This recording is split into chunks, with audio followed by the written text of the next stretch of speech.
Spiderman brand new day का trailer तो आ गया, लेकिन कहानी वहां पर खत्म नहीं होती, इनफैक्ट वहां से शुरू होती है।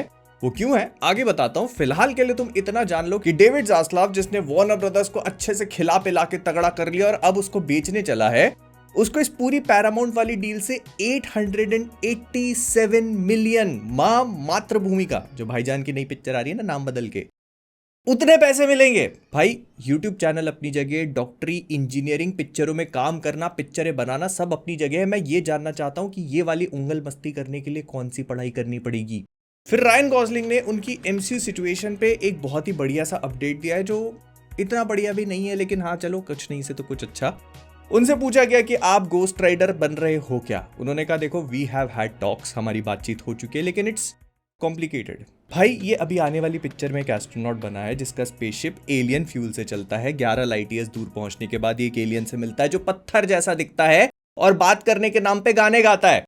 इसके लिए ये कॉम्प्लिकेटेड नहीं है, लेकिन हाँ गोस्ट राइडर कॉम्प्लिकेटेड है। मकड़ा बस अपने मुंडी में आगी तो लगानी है। फिर देखो, जॉनथन मेजर्स की अब शादी हो चुकी है, बंदा आगे बढ़ रहा है, अपना परिवार वगैरह बना रहा है, तो शायद कैंग रिटर्न नहीं, खैर वो नहीं हो सकता। मैं भी क्या है यार, छोड़ो, आगे आगे बढ़ते हैं। फिर चार्ली कॉक्स ने बात कंफर्म करी कि डेयरडेविल बॉर्न अगेन के सीजन 3 की फिल्मिंग शुरू हो चुकी है। ये 2027 में रिलीज होगा और कहा जा रहा है कि इसको और भी ज्यादा स्ट्रीट लेवल लेके जाएंगे। जो फ्रैंक मिलर की कॉमिक बुक्स है उनसे काफी हेवी इंस्पिरेशंस को ड्रॉ करेगा और ज्यादा सड़क छाप। भाई क्या मतलब, सड़क पे ही सोने लगेगा क्या? नहीं, वो हो चुका है कॉमिक बुक्स में, इसलिए बता रहा हूँ, कोई बड़ी बात नहीं, आगे देखने मिले तो हैरान मत होना। फिर तिमोथी शालामे और उसका बाप कौन बनाता है इंटरस्टेलर में, मैथ्यू मैककॉनॉहे, दोनों के नाम सरनेम बोलना बहुत मुश्किल है, लेकिन आई हैव डन इट। तो एक इंटरव्यू देने बैठे दोनों, जिसमें ऑडिसी की बात निकली, फिर उसके बाद मतलब और काफी सारी इंटरस्टेलर वगैरह की बात कर रहे। फिर पता चला किसी ने कहा कि ये एमसीयू में आ रहे हैं। I have no idea where this things come from, लेकिन अगर दो लोग बैठ के बात कर रहे तो इसका मतलब ये नहीं है कि वो एमसीयू में आ रहे हैं। और किसी ने बोल दिया कि दोनों एमसीयू में ऑसबॉर्न बनेंगे, मतलब मैथ्यू जो है वो पापा ऑसबॉर्न, तिमोथी जो है वो बेटा ऑसबॉर्न। भाई इस हिसाब से मैं बेन रायली हूं। स्पीकिंग ऑफ विच, ऐसा कहा जा रहा है, ऐसा रूमर्ड है कि जो ट्रेलर में तुम आवाज सुनते हो ना, जिस बंदे की जो कहता है कि एक स्पाइडर की 3 लाइव्स होती हैं, तो वो कीथ डेविड की आवाज है, जो कि एक एक्टर है, काफी बढ़िया एक्टर है। और कहा जा रहा है कि ये एमसीयू मतलब स्पाइडरमैन ब्रांड न्यू डे में लिजर्ड का रोल प्ले कर, कर्ट कॉनर्स का रोल प्ले कर सकते हैं। लिजर्ड की तो कोई आवाज ही नहीं, मतलब या you know what I mean. लेकिन ये भी एक रूमर है, तो मतलब मुझे ऑनेस्टली नहीं लगता, क्योंकि लिजर्ड का रोल तो हल्क कर रहा है, मतलब कर्ट कॉनर्स का रोल ब्रूस बैनर कर रहा है। फिर बैटमैन 2 को लेके जो सुनने को मिल रहा है वो काफी इंटरेस्टिंग है। मतलब मैं बहुत मैंने मतलब भाई न्यूज बताने के बजाय अपना एक्साइटमेंट बता रहा हूँ, because I kind of felt excitement. News basically ये है कि बैटमैन जो है वो अपने कमिश्नर गॉर्डन के साथ मिलकर के और एक मर्डर मिस्ट्री को सॉल्व करने चलेगा। लेकिन इस मर्डर मिस्ट्री में हार्वी डेंट बीन का साथ, मतलब मर्डर मिस्ट्री सॉल्व करने में हार्वी डेंट बीन का साथ देगा। एंड ये पूरा किलर वाला एंगल काफी कॉम्प्लिकेटेड होने वाला है। एंड ये गौतम की हिस्ट्री तक जाएगा, मतलब उसकी रूट्स को ट्रेस करेगा और भी बहुत सारे इंटरेस्टिंग रेवलेशंस बताने वाला है। But then again it is also another rumour. जो चीज रूमर्ड नहीं है वो है मैंडलोरियन एंड ग्रोगू का रन टाइम, जो कहा जा रहा है कि 2 घंटे 20 मिनट के आसपास का होगा। हट, अब 4 घंटे से कम के पिक्चर में देखता ही नहीं। एक काम करो तुम, मैंडलोरियन एंड ग्रोगू 1 और पार्ट 2 दोनों बना करके एक साथ दिखा देना, मैं वो देखूंगा।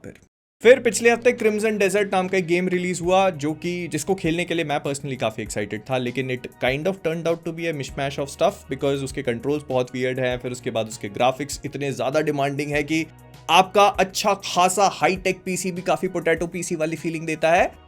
But still I am kind of growing into it. नहीं, ये न्यूज नहीं है, जस्ट मैं अपना एक्सपीरियंस शेयर कर रहा था। क्यों बता नहीं सकता क्या? न्यूज ये है कि सीडी के प्रोजेक्ट रेड वाले विचर 4 को डेवलप करने के लिए 500 डेवलपर्स की टीम को रखे हुए हैं। अगर तुम्हें नहीं पता इसका एक्सटेंट कितना है, तो साइबरपंक 2077 जो आया था उसमें 200 डेवलपर्स काम कर रहे थे। इसमें बग्स हुए ना। फिर टॉम क्रूज जो है वो जोसेफ कॉसिंस्की की मायामी वाइस मूवी जो बन रही है उसमें एक एंटागनिस्ट का रोल प्ले कर सकते हैं, ऐसा कहा जा रहा है। इसमें ऑलरेडी ऑस्टिन बटलर और माइकल बी जॉर्डन को कास्ट कर लिया गया है। And I would say it would be refreshing to see Tom Cruise in a different role. मतलब पिछले कुछ समय से मैं बस उनको दौड़ते हुए, कूदते हुए और उड़ते हुए ही इमेजिन कर पा रहा हूं। फिर चार्ली कॉक्स एक इंटरव्यू देने बैठे बॉर्न अगेन के लिए और उनसे पूछा कि क्या तुम स्पाइडरमैन ब्रांड न्यू डे में हो, तो उसने कहा कि नहीं, मैं नहीं हूं। फिर उसने कहा कि अगर मैं होता तो भी मैं यही कहता कि मैं नहीं हूं, लेकिन मैं नहीं हूं, जो कि मैं होता तो मैं यही कहता। यार एक तो भाई मैं ताला मार दूंगा कोचिंग सेंटर पे, मैं मजाक नहीं कर रहा। इस आदमी से जिसने खोली है ना दुकान, उससे पूछा कि कैसा लगा ट्रेलर, कह रहा भाई यार मेरे को बहुत बढ़िया लगा, मैंने सिर्फ म्यूट पे सुना, मैं देख पाया उसको, मतलब म्यूट पे सुनता है, मतलब मैं सिर्फ उसको देख पाया, मैंने सुना नहीं उसको, क्योंकि मैं मेकअप चेयर पे था और मैं चाहता नहीं था कि मेरे आसपास वाले लोग डिस्टर्ब हो। झूठ तो देखो, झूठ तो देखो, देख लिया होगा, देख के खुश भी हो गया होगा। मैं ये नहीं कह रहा कि इस वाली में वो आएगा, क्योंकि जगह नहीं है बंदे की, ऑलरेडी मूवी बहुत पैक्ड है, लेकिन इसका मतलब ये नहीं कि doomsday seek, I did not से इट, आई डिड नॉट से इट। तुम सोच रहे हो, मैंने बोला नहीं, तुम सोच रहे हो वो चीज, मैंने बोली नहीं है अभी तक। फिर रॉबर्ट कर्कमैन ने इनविंसिबल सीजन 4 के लिए कहा कि इसमें एक बहुत ही बेहतरीन मोमेंट है जो मैं स्पॉइल नहीं करूंगा, लेकिन ये बहुत ज्यादा ब्रूटल है। इनफैक्ट जब हम लोग इस मोमेंट को देखते हैं तो हम खुद भी अंदर से पूरे झिंझुड़ जाते हैं। इट इज वेरी ब्रूटल, मजा आएगा। A few moments later. एक मिनट, ये माकड़ा सीजन 4 ही चल रहा है, मैं सोच रहा हूं सीजन 3 पे बैठे हैं हम लोग, सीजन 4। और डैम, बहुत मजा आने वाला है। फिर असासिन्स क्रीड की लाइव एक्शन सीरीज जो नेटफ्लिक्स पे बनाई जा रही है, उसकी फिल्मिंग स्टार्ट हो चुकी है रोम में। And I know what you guys are thinking, I know what you guys are thinking, ये कहानी होगी 64 एडी की, तो इसमें एजियो ऑडिटोरे दे फरेंजे के आने की कोई जगह नहीं है, क्योंकि उसकी कहानी 1479 की है। मतलब वो 1459 में पैदा होता है और उसके बाद से उसकी पूरी जो कहानी चलती है, तो वो it is like way of. तो इसमें हमको कुछ अलग ही देखने को मिलेगा, ये एक ओरिजिनल कहानी होगी। और बोलना नहीं चाहिए लेकिन ऐसी ही हरकत करके ना यूबीसॉफ्ट वाले भिखमंगे हुए हैं। All they needed to do was adapt Assassin's Creed की कहानी एज इट इज, लेकिन नहीं।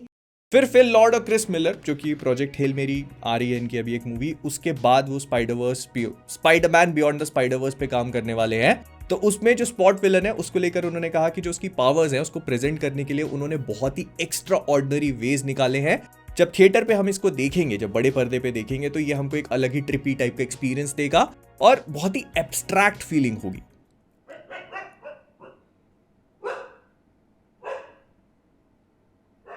He does not like it.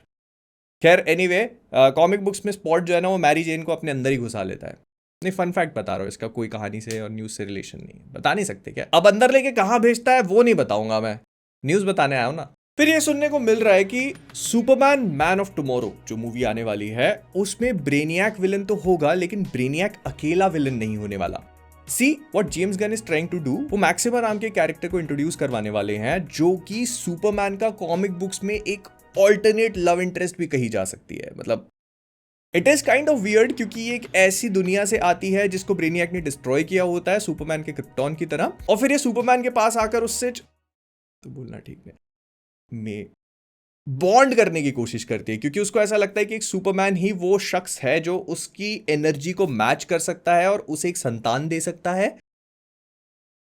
लेकिन Superman clearly rejects it, but हाँ थोड़ा बहुत लव एंगल होता है, तो हो सकता है कि मैन ऑफ टुमारो वो लव ट्रायंगल वाली चीज को एक्सप्लोर करे। सिंस पार्ट 1 में हमने देखा था कि लोइस और सुपरमैन की जो रिलेशनशिप थी वो थोड़ा ऐसे ऊपर नीचे डामडोल चल रही थी, तो this could be a great addition. लेकिन इसमें एक ट्विस्ट भी है, मैक्सिमा आती तो है सुपरमैन के पास, लेकिन वो एक्चुअली काम ब्रेनियक के लिए कर रही होती है।